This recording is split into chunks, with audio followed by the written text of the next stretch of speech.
चीन का यह हथियार सुन सकता है 1000 किलोमीटर दूर की बात। चीन का जासूसी जहाज आ रहा है हिंद महासागर। ये 750 किलोमीटर के दायरे में हर एक्टिविटी को मॉनिटर कर सकता है। क्या मकसद है चीन का? क्या चीन हमारी जासूसी करना चाह रहा है? और ऐसे वक्त में क्यों आ रहा है जब भारत ने कुछ दिन पहले ही BMD शील्ड सिस्टम के AD-1 मिसाइल का टेस्ट किया है और अभी कुछ दिन बाद भारत एक और नंबर 1 मिसाइल का टेस्ट करने वाला है। आखिर क्यों आ रहा है चीन का यह जासूसी जहाज और भारत ने चीन के जासूसी जहाज के साथ ऐसा क्या किया था जिससे चीन के इस जहाज को हिंद महासागर छोड़कर भागना पड़ा था? ये सब जानने के लिए वीडियो के आखिर तक बने रहे। सरहद पर भारत को दादागिरी दिखाने के लिए तरह तरह की चालबाजियां करने वाला चीन अब समंदर में भी भारत को आंखें दिखाने की कोशिश कर रहा है। चीन ने अपना एक रिसर्च पोत हिंद महासागर क्षेत्र में भेज दिया है। चीन की इस हरकत के बाद भारतीय नौसेना हाई अलर्ट पर हो गई है। नेवी ने चीन के उस पोत पर कड़ी नजर बना रखी है। अभी यह कंफर्म नहीं हुआ है,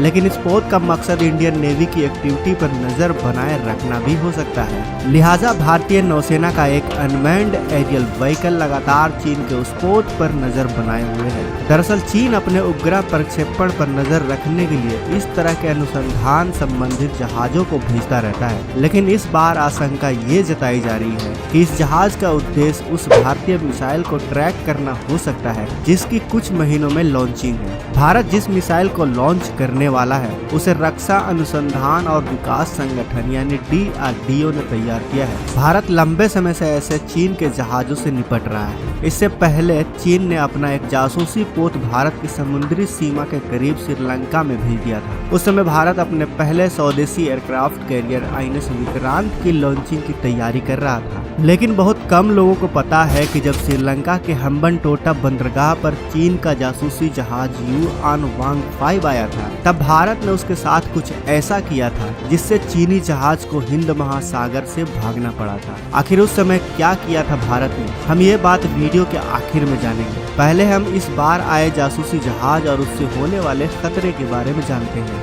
देखिए दोस्तों, हिंद महासागर को भारत का आंगन कहा जाता है। कूटनीतिक और राजनीतिक शब्दावली में हिंद महासागर भारत का बैकयार्ड कहलाता है। इस समंदर से भारत का मजबूत राजनीतिक, आर्थिक और यहाँ तक कि सामाजिक रिश्ता है। देश के विदेशी व्यापार का बड़ा हिस्सा इसी रास्ते से होता था और आज भी होता है। लेकिन भारत का ये आंगन चीन को खुली आंख नहीं सुहाता। चीन कई बार हिंद महासागर में अमेरिका, रूस और ऑस्ट्रेलिया की नौसेनाओं की मुक्त आवाजाही पर सवाल उठा चुका है, जबकि उसका कोई लेना देना नहीं है, क्योंकि यह भारत का आंगन है और भारत अपने आंगन में किसी को भी आने दे, ये भारत पर निर्भर होना चाहिए। इस समंदर में अमेरिका, चीन, ब्रिटेन, फ्रांस जैसे सुपर पावर की मौजूदगी के बाद भारत हिंद महासागर के इस पावर गेम से बाहर नहीं हो सकता, क्योंकि ये हमारा बैकयार्ड है, ये हमारा आंगन है। अब हमारे आंगन में आकर अमेरिका, फ्रांस, ब्रिटेन जैसे देश युद्धाभ्यास, सैन्याभ्यास और पता नहीं क्या क्या करते हैं, और अब तो चीन भी कभी कभी मुंह उठा के आने लगा है और हम इस पर अपना वर्चस्व भी न जमाएं।